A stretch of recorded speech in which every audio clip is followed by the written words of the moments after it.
My name is Edward. I'm 34 years old at present, but the tale I'm going to recount began when I was 24. At that time, I wasn't precisely the favored son in my household. My sibling, Melissa, who was 2 years my senior, was the individual everyone relied upon. She was the dependable type, the one who invariably knew the appropriate words to utter, the perfect moment to grin, and the way to reassure our folks that she had matters well in hand. In contrast, I was still discovering my path. I harbored ambitions of launching my own venture, and although I lacked wealth or extravagance, I labored diligently at a reliable position, setting aside whatever modest amount I could and striving to construct a prospect. Yet from my parents' perspective, that fell short. The initial fracture in our relations surfaced when my grandfather departed this world. He wasn't affluent by conventional measures, but he had toiled throughout his existence, conserved prudently, and bequeathed a humble legacy. He had consistently treated me and Melissa justly. During our upbringing, he never pitted us against each other, never caused me to sense inferiority. He frequently remarked to me, "Edward, you possess the spirit of a visionary, and visionaries might falter, but they invariably rise even higher afterward." Those sentiments lingered with me, and I held on to them more tightly when the execution of his testament occurred. For on that occasion, my existence veered dramatically off course. The document was straightforward. He had apportioned his funds evenly between Melissa and myself. It wasn't a fortune, but it represented a meaningful amount for an individual like me, who had been managing with mere resolve and a sparse purse. For me, it signified possibility. Evidently, for Melissa, it signified an entirely different matter. I can still recall the expression on her countenance that day, a strained grin, her gaze darting toward our father as if they shared some covert amusement. Mother wiped her eyes with a handkerchief, whispering about how grandfather was such an honorable figure, but her tone was faint, preoccupied. And father, he reclined in his seat with folded arms, observing me with a sneer I would become all too familiar with. Initially, no irregularities appeared. The attorney delineated the division, outlined the particulars, and distributed the documents.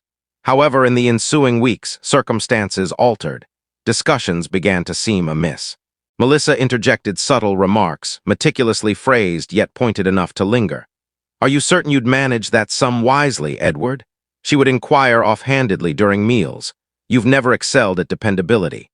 Father would guffaw each instant she voiced such notions. "She raises a valid observation," he would append. "Wealth entails significant obligation. You've perpetually been inclined to, well, envision grandly but execute modestly." The initial occasion he uttered it, I mustered a grin, dismissed it with humor, but internally, a heaviness settled in my core. The subtle undermining of me intensified gradually, relentlessly. Melissa was astute. She never assailed me outright, never in a manner that would tarnish her image. Rather, she gradually sketched a portrait fabricating tales of my unreliability, how I overlooked payments, I hadn't.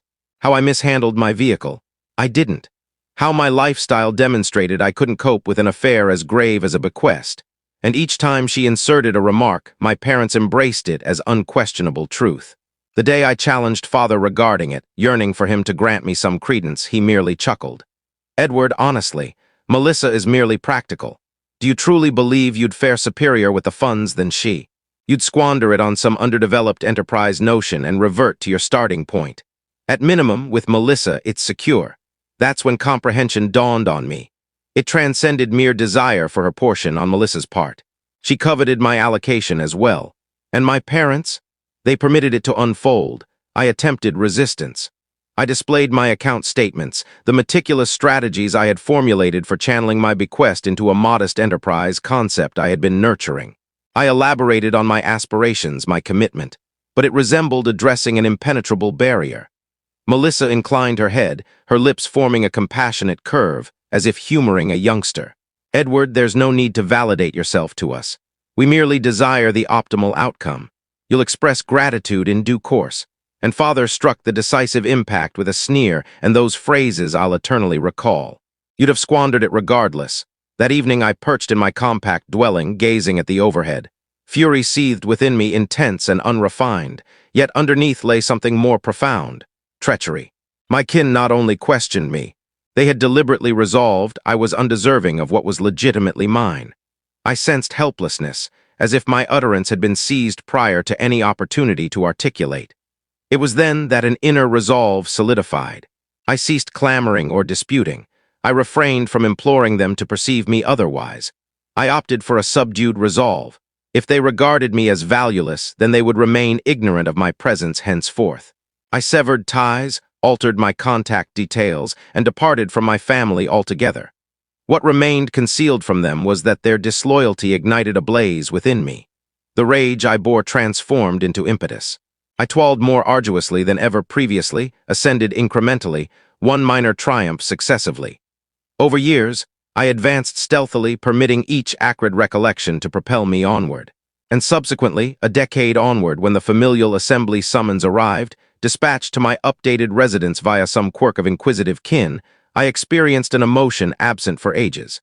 Not solely ire, not merely anguish, but prospect. I recognized I must attend.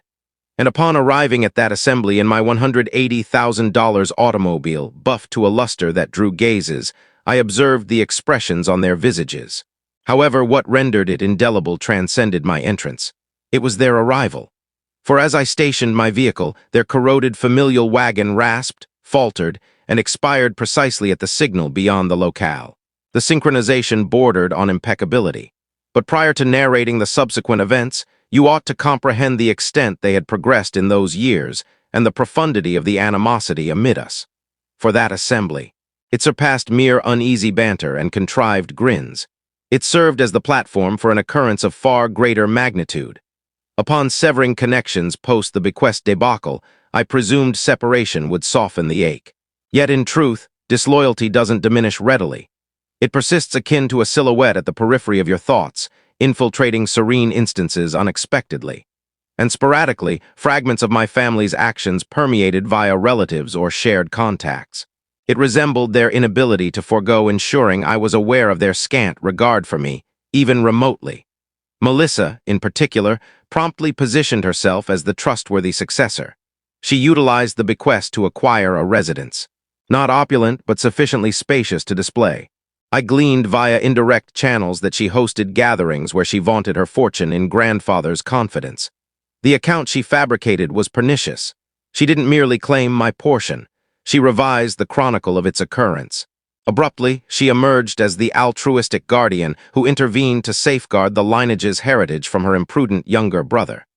Initially, I endeavored to disregard it. I assured myself it held no significance what they uttered, provided I persisted ahead. But it's arduous to overlook when your own lineage distorts reality so profoundly that strangers presume familiarity with your character. A colleague once noted encountering Melissa at a seminar. His precise phrasing was, "She described you as, somewhat of a wanderer, not adept at finances but imaginative." I identified her influence permeating that expression. It constituted her method of diminishing me while feigning benevolence. The most challenging aspect, however, involved my parents. They didn't merely align with Melissa, they actively fostered her conduct. One Thanksgiving, an aunt persuaded me to at least attend the familial feast. Contrary to my discernment, I complied. Grave error. The instant I entered, the ambience transformed. My mother offered a rigid embrace. Father proffered a gesture resembling repudiation more than salutation. And Melissa radiated as if she were the premier entertainer. The meal proved nightmarish. Every subject morphed into an understated thrust. When discourse veered to journeys, Melissa inclined over the surface with that saccharine timbre and queried, "Edward, do you possess the means for outings, or are you still attempting to organize matters?" Chuckles cascaded around the assembly, with father resounding most prominently.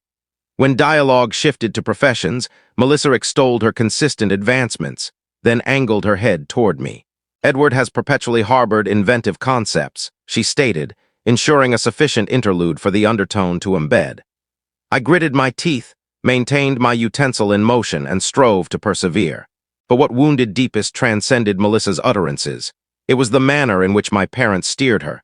None intervened, none declared sufficient. To them, I wasn't their offspring at the gathering. I was the jest in Melissa's enactment. I departed prematurely that night, exiting prior to confections, the echoes of merriment trailing me as if I embodied the shared jest. That marked the final instance I willingly entered their abode. But Melissa persisted beyond that. Across years, she devised methods to perpetuate the torment. She dispatched sporadic messages under the pretext of welfare, yet each was infused with covert venom. Trust you're faring adequately. Mother frets over you, mentions you've invariably struggled with steadiness. Or, father suggests you contact more frequently, although I recognize you're likely occupied with whichever pursuit you're engaged in. At a juncture, upon securing a respectable role at a nascent firm and sharing it via social platforms, Melissa annotated openly, "Immensely proud of you, little brother." Recall, it's not solely regarding wealth. Accountability counts as well.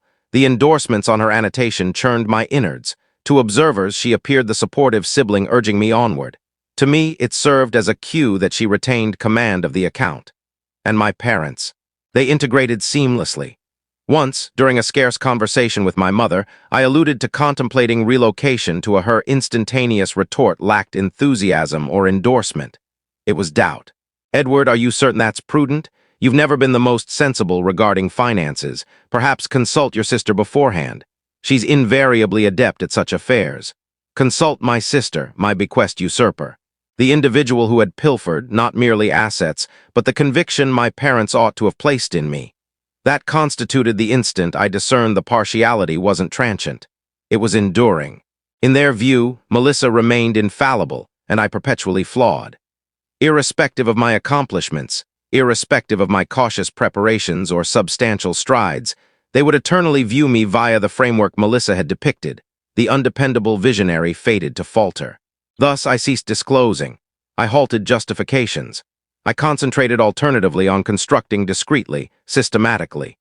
Yet even then, each triumph I garnered seemed marred by the acerbic awareness that the individuals meant to cherish me without conditions had selected allegiances, and I was excluded. And as durations elapsed, Melissa's hold intensified. She transcended merely the dependable offspring. She evolved into the prized one, the individual they depended upon, the one they lauded at every juncture. Familial assemblies morphed into exhibitions of her feats, with my parents beaming like elated observers. Meanwhile, my non-attendance spawned its own narrative, murmured and conjectured, invariably concluding identically. Edward never attained his capabilities. What evaded their knowledge was that every rebuff, every affront, every hushed verdict served as propellant. I was awaiting the moment. And whilst they occupied themselves elevating Melissa to sovereignty of dependability, I was unobtrusively establishing the groundwork for an entity vastly superior. The fissures in our lineage had widened into chasms by then, and it was merely a question of duration before all splintered utterly. The pivotal fracture emerged when my grandmother expired. She constituted the final safeguard I possessed within the family, the sole individual who never subscribed to Melissa's fabrications. Grandmother habitually dubbed me Steady Eddie, a moniker that perpetually elicited a grin from me since it contradicted precisely what my parents asserted I embodied. She trusted in me, discreetly proffered bolstering when none else did, and never once juxtaposed me with Melissa. Upon her demise, a fragment of me already anticipated the impending, but I remained unprepared for its severity. The testament perusal transpired in the identical legal counsel's chamber where my grandfathers had unfolded years prior. I recall positioning myself there, fists gripped, admonishing myself against anticipation. Grandmother lacked substantial assets to distribute, but it concerned the ethos, her recognition of us both impartially as she invariably had. The attorney perused her possessions, minor items predominantly, adornments, furnishings, trivial mementos. Then arrived the principal segment, the dwelling. It wasn't lavish, but it bore worth. Grandmother had resided there for 50 years, and it encompassed not solely monetary value but sentimental depth. I bequeath my abode and its entirety to be apportioned evenly between my grandchildren Melissa and Edward, the attorney intoned. For a fleeting, delicate instant, optimism sparked within me. Grandmother had accomplished it. She had perceived me. She had preserved equity precisely as I anticipated. But the instant shattered nearly at once. Melissa reclined in her seat, folded her limbs, and articulated fluidly, "That's endearing, but we all recognize her intent. Edward couldn't feasibly uphold a residence like that. He lacks comprehension of financial management. I'll assume it. It's optimal." I sensed my mandible clench, my heartbeat resounding in my auditory canals. "That's not its stipulation." I retorted, incapable of silence. "It stipulates evenly. That implies one half." Father's sneer reemerged, identical to years earlier when he informed me I'd dissipate grandfather's assets. Edward, avoid complicating this. You know she's accurate. You wouldn't sustain the levies, the restorations. You'd likely vend it inexpensively and incur loss. Melissa manages superior. She invariably does. The attorney cleared his larynx uneasily, glancing amid us. Juridically, the document is unambiguous. The estate pertains to both grandchildren. Melissa emitted a curt chortle. Oh, Edward disregards such matters. He's merely theatrical. Furthermore, I've conferred with mother and father regarding its oversight. It's essentially resolved. That marked the realization they had premeditated this. Prior to the document's perusal, they had schemed to exclude me anew. My grandmother's terminal desire had been for impartiality, and they were defiling it with conceited assurance. I exited before the perusal concluded. I couldn't respire in that chamber, couldn't endure while they contorted her expressions akin to how they had contorted my existence. Subsequently, upon attempting to advocate for my portion, Melissa ensnared me in a torrent of deceit. She contacted kin, informed them I sought to seize the ancestral abode, and that she merely shielded grandmother's desires. My parents endorsed her unhesitatingly. One relative drew me apart at a familial assembly and stated, "Melissa claims you're egotistical. I mean, she possesses a household, offspring requiring shelter. You're unattached. Do you genuinely require it as urgently as she?" It resembled a blade in the abdomen. Not only had they appropriated from me once more, but now I was portrayed as the antagonist, the avaricious brother endeavoring to wrest something from his sibling's progeny. None discerned the verity, none concerned themselves, and upon directly confronting father, his retort cemented all. I recall his timbre composed and repudiating. "Edward, it's time you grasped your role. Certain individuals are destined to guide and others to trail. You've never excelled at obligation. Melissa is conclusion." That declaration fractured an element within me. Not solely the fury, but the linkage, whatever tenuous strand of familial devotion persisted. In that instant, I comprehended I transcended merely the disregarded offspring. I was the expendable one, the one they could obliterate, belittle, and betray devoid of remorse. I halted contending. I ceased vindicating. I permitted them to claim the abode, permitted Melissa to revel in her conquest. But internally, I formulated a pledge. A tacit oath that someday they would perceive me not as the flop they derided, but as an entity vastly more formidable. And notwithstanding the scorch of forfeiting anew, I discerned that disloyalty can achieve one of two outcomes. It can shatter you, or it can temper you into unyielding metal. That day, I transformed into unyielding metal. Following the abode's usurpation from beneath me, I commenced what I can solely depict as the most somber phase of my existence. The nadir isn't merely an isolated instant. It's a period, a gradual attrition that erodes stratum upon stratum until you're confronting the unadorned reality of your essence. For me, it initiated with that persistent void, the acknowledgement that my family would never regard me as a peer.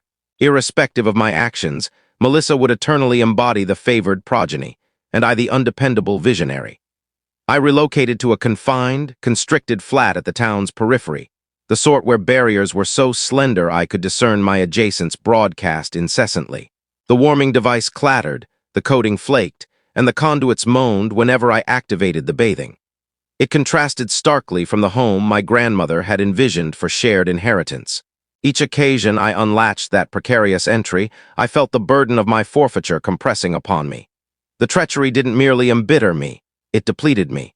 I discovered myself retreating from individuals, evading companions, neglecting summons. When my aunt inquired why I abstained from familial suppers, I merely stated, "I'm occupied." Though truthfully, I couldn't tolerate occupying a surface where Melissa's timbre prevailed, and father's sneer loomed like an umbra over every utterance. For a duration, I submerged into a pattern of endurance. I aroused, hauled myself to labor, returned, and fixated on the vault until slumber eventually drew me under. On weekends, I roamed purposelessly through literature outlets or lingered in cafes with a ledger I scarcely inscribed in. The ire persisted, bubbling subsurface, but it lay interred beneath weariness. There were instances I nearly yielded, moments where the inner voice echoed suspiciously like my father's. Perhaps they're correct. Perhaps I truly am merely dissipating duration. I'd apprehend myself scrutinizing Melissa's meticulously assembled existence on digital networks, her residence, her kin, her festivities, and sense myself as the specter at the margins of my own chronicle. But gradually an alteration transpired. In that minuscule flat, with naught but quietude and letdown as companions, I initiated contemplation. Not frantically, defensively as before, but serenely, orderly. If my family perceived me as undependable, what would suffice to refute them? Not confrontingly, but to my own satisfaction. If Melissa embodied dependability through manipulative ascension to dominance, what might ensue if I erected my own dominance from inception, one fragment at a time? That initiated the scheming. I commenced modestly. I acquired volumes on economics and enterprise initiation, absorbed essays on those who had fabricated their existences from nil. I began conserving with a rigor unprecedented, curtailing every superfluous outlay. Whilst Melissa paraded her novel conveyance, I was economizing with vouchers and consuming noodles 5 evenings weekly. Whilst my parents vaunted her prosperity, I was unobtrusively documenting, outlining venture notions, and trialing ancillary endeavors post-labor. The external realm presumed I was descending deeper into anonymity, but in actuality, I was unobtrusively establishing bases covertly. Each reversal, each dismissal from my family, morphed into a load I converted into mental fortitude exercise. I disclosed to none. Not an ally, not a coworker, certainly not my family. If I had gleaned aught, it was that verbalizing prematurely merely supplied Melissa fodder to distort the narrative. Thus, I sealed my lips and labored. Discreetly, tenaciously. There were nights I sat at that unsteady dining surface with my cranium in palms, combating the impulse to surrender. But invariably, I recollected my grandmother's phrases, "Steady, Eddie," and compelled myself onward. If none else trusted me, then I would need to trust doubly vigorously. Years transpired thusly. Superficially, I was merely another fellow inhabiting a dilapidated flat, overlooked and ordinary. But subsurface, I was honing abilities, accumulating elements for a prospect I refused to permit their further theft. What eluded my knowledge, then, was that this unobtrusive, anguished phase of nadir would furnish the very advantage subsequently. For when the occasion arrived, I wouldn't merely ascend from the pit. They would gaze upward and realize I had erected an entire dominion overhead. The initial spark of illumination stemmed from something so trivial, it nearly evoked amusement. I had commenced experimenting with an ancillary pursuit, crafting basic digital presences for minor regional enterprises. Initially, it was mere courtesies for acquaintances. The confectionery nearby required a refined site. A neighbor's kin sought to promote his terrain maintenance service. I levied scarcely, just adequate to offset a week's provisions. But progressively, tidings disseminated. One endorsement evolved into three into 10, and ere long, I possessed a compact yet consistent influx of patrons. For the premier instance in years, I sensed utility. The labor granted me authority, granted me intent, and most crucially, granted me evidence that my purported undependable notions held merit. I immersed myself within it. Extended evenings merged into dawn hours, sustained by inexpensive brew and unadulterated tenacity. My flat might have been diminutive, but my portable device became a portal to an entity far grander. I erred, naturally. I marred a venture or two, levied insufficiently more often than I'd concede. But I assimilated.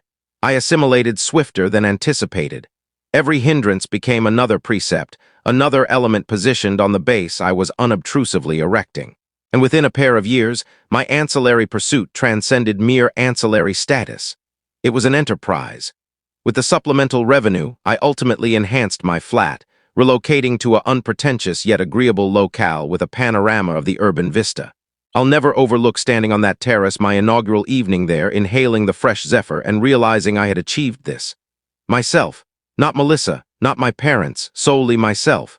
The expansion cascaded thereafter. I engaged my initial independent contractor, then a subsequent. My patron foundation broadened beyond regional enterprises into firms in distant regions. By the era I reached 30, I had formalized my own entity, replete with an operational area and a modest cadre that trusted in our construction. And the assets ensued. It wasn't instantaneous opulence, but it was consistent, ascending annually. I liquidated obligations, amassed reserves, and initiated allocations. The youth they all asserted would dissipate a bequest was now augmenting his earnings sans a penny of their aid. The sarcasm evaded me not. But what astonished me utmost was the internal metamorphosis. I no longer yearned for their endorsement. For so long, my existence had revolved around substantiating my merit to a family indifferent to witnessing it. But as my enterprise expanded, I commenced prioritizing less their opinions and more my potential feats for myself. Their non-existence in my life ceased being an injury and became a boon. It liberated me to prosper devoid of their meddling. That precludes their complete vanishing. Melissa still unearthed manners to prod me. Periodically, I'd receive a message from her, saturated with that contrived, affable inflection. Merely verifying, learned you relocated anew. Trust you're not grappling excessively with lease. I never responded. Quietude became my armament and I brandished it ruthlessly. Meanwhile, she inhabited the residence that ought to have been partially mine, nurturing her offspring beneath the emblem of embodying the dependable one. But I knew the actuality. Her steadiness derived not from her exertions, but from the bequest she had appropriated. She was at ease, affirmative, but not advancing, not endeavoring, not fabricating something from naught. By the juncture I attained 32, my entity had enlarged to where I was summoned to address at a regional enterprise commencement assembly. Positioned on that platform, disseminating my chronicle of initiating with nearly nil and ascending arduously, I sensed a swell of esteem so potent it nearly subdued me. The acclaim at conclusion transcended mere clamor. It was affirmation, evidence that I had sculpted a niche for myself globally sans their assistance, and then emerged the conveyance. I'd been operating the identical worn sedan for years, channeling every surplus coinage rearward into my enterprise. But one day, post-inscribing the most substantial patron accord of my tenure, I resolved it was era. I entered the vendor and procured the conveyance I had envisioned for years. Streamlined, potent, resplendent beneath the exhibition illuminations. $180,000 of prosperity mounted on 4 rotors. The premier occasion I settled behind the controls, I chortled audibly. Not owing to the lavishness or the might, but because I could already envision the countenance on my father's visage. The offspring who would have dissipated it regardless was now piloting something surpassing Melissa's entire oxidized wagon in worth. And nevertheless, even amid this expansion, a segment of me lingered subdued, vigilant. For I knew existence had a propensity for looping, and ultimately my family would reappear seeking entry. The summons to the assembly arrived several months subsequently. For 10 years, they hadn't concerned themselves with my whereabouts, my pursuits, or my vitality. But now, abruptly, they desired my attendance. The synchronization was excessively ideal, excessively revelatory. I scrutinized that missive for an extended period, the raised script capturing the gleam. My preliminary impulse was to discard it, to disregard it akin to how I disregarded their summonses and dispatches for years. But then a notion commenced forming. What if I attended? Not as the Edward they presumed familiar, the undependable visionary, the expendable offspring, but as the individual I had evolved into. Prosperous, autonomous, unshakable. The contemplation accelerated my heartbeat. It transcended mere assembly. It was a theater. And I knew precisely how I intended to stage my debut. When I resolved to attend the assembly, I recognized it couldn't solely involve arriving in a fine conveyance and costly attire. That would gratify for perhaps 10 minutes, but I sought profundity. I desired them to sense the gravity of their deeds, not via clamoring, not via trivial disputes, but through the irrefutable disparity between the narrative they had inscribed for me and the existence I had genuinely erected. Thus, I initiated readiness. The preliminary phase was aesthetics. I wasn't intending to arrive ostentatiously merely for ostentation. Nay, I sought subdued potency, the variety that required no proclamation to be observed. I consulted a clothier and commissioned an outfit that conformed impeccably, as it was bespoke. Precise contours, restrained sophistication, the sort observed on one suited for council chambers, not rear alcoves. The outfit transcended mere textile, it was protective gear. The subsequent phase was the conveyance. My $180,000 apparatus transcended mere transit, it was a declaration. I directed the refinement establishment to polish it until it shimmered like molten alloy, every measure immaculate. I could already envision Melissa's constrained grin fracturing the instant she beheld it. Their antiquated narrative, Edward the undependable visionary, would disintegrate at the vision of me alighting from that conveyance.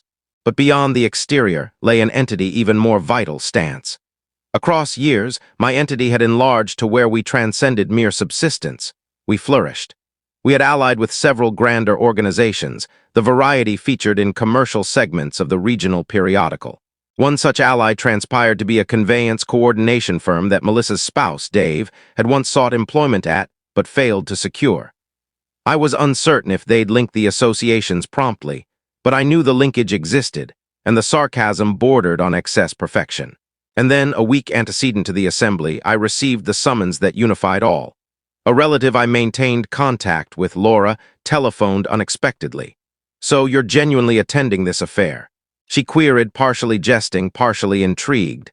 Contemplating it, I responded cautiously. "Well," she diminished her volume, "you ought to be aware your parents have discussed you. Melissa as well. They're anticipating your appearance as, well, unchanged. You know, meandering, unrefined. They're already jesting about how poignant it'll be to witness you juxtaposed with Melissa's kin." I fell mute momentarily, then inquired, "They truly uttered that?" "Worse," Laura conceded, "your father quipped that perhaps you'd finally procure transit fare merely to arrive.